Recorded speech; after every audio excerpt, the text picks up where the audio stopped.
How's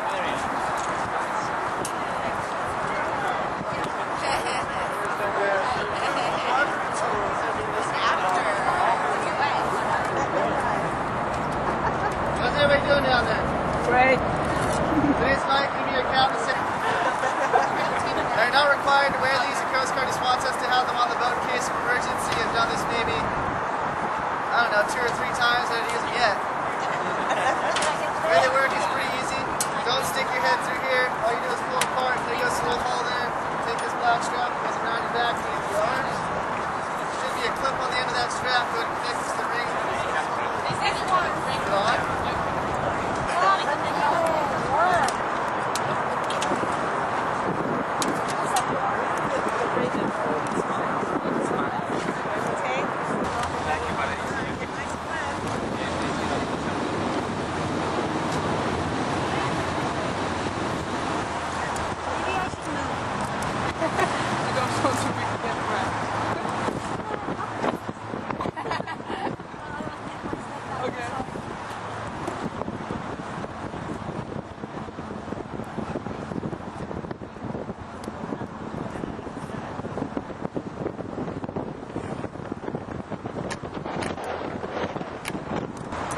Well, not doing all that boring talking stuff. We're going to be going fast, doing sharp turns, doing brake stops. We'll do a few spins towards the end of the trip.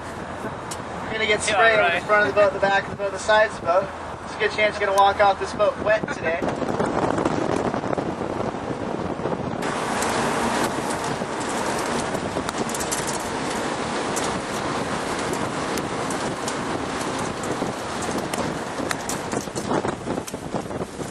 Us the steel bridge opened up in 1912. You guessed it, she's made out of steel. You can see there's 2 levels to that bridge. That lower level's a railway for Amtrak and Union Pacific. The upper level.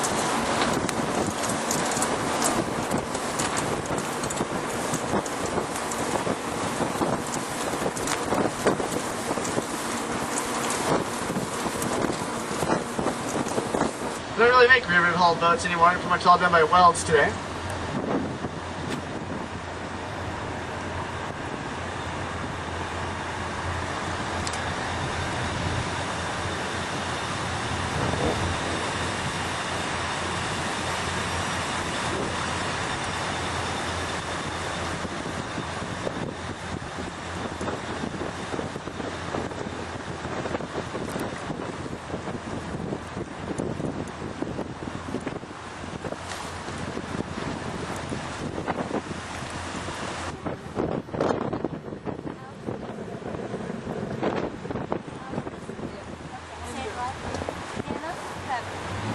I saw you.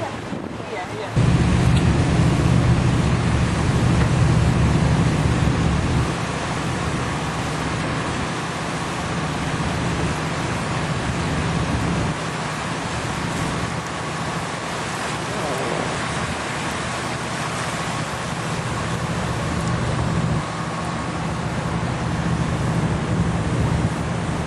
Does anyone remember hearing about that barge that broke loose in its tow line a few months ago?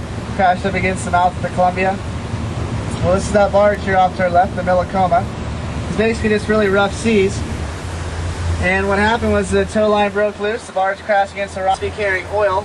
All oil carrying vessels these days have to be double hull just because there's been so many accidents. So it's theoretically what would happen is if this boat sunk, the inner hull would stay intact containing all that oil. You can see the inner hull inside there now.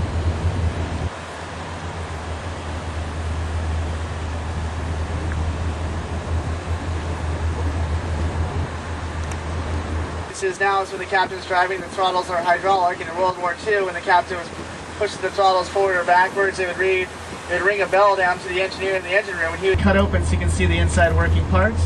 It's got dummy depth charges on it, and that big gray cylinder on the back there lets out a cloud of black smoke about 5 miles long.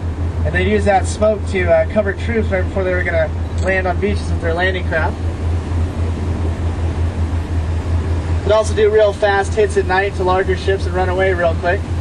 That boat goes about 3 times faster than we do, but they burn an astronomical amount of fuel. We burn about 65.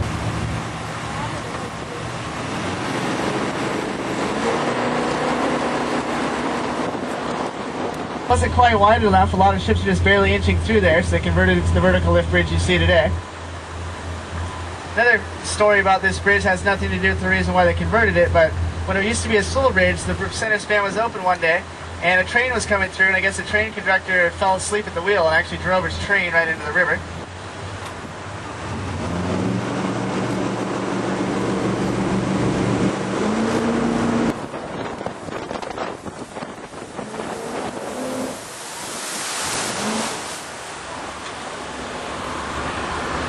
Here we have Gunderson's on the right. The Gunderson's build barges. You can see some of the first sections of the barge being made up there by the wall.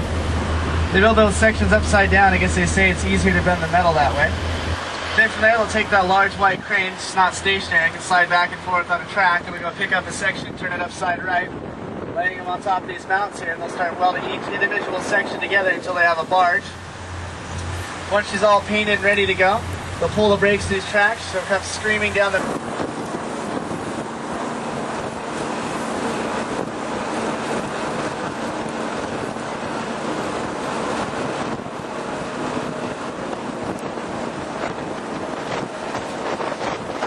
bridge is made out of wood. It actually burned down, so they built the second Morrison Street Bridge. You can see some remnants of that as well. It's kind of hard to see though. If you look on your right, on the other side of the bridge up there at about 1 o'clock on the seawall, you'll notice a lighter color shade of cement. That's what the second bridge is built. Although they didn't make it quite large enough, that's why the third one is almost currently over our heads now. We're going to go ahead and do one of those spins these jet boats are famous for. In order for us to do that though, we need everybody to hang on. The way you're going to hang on is like this. You're gonna take your arms, and you're gonna wrap. I don't know, that's still pretty weak. What'd you say? We must spin!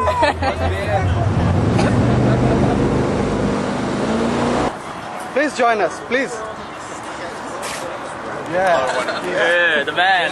Yeah. There's a free shampoo, we can have that now. Great. Everybody say hi. Hi.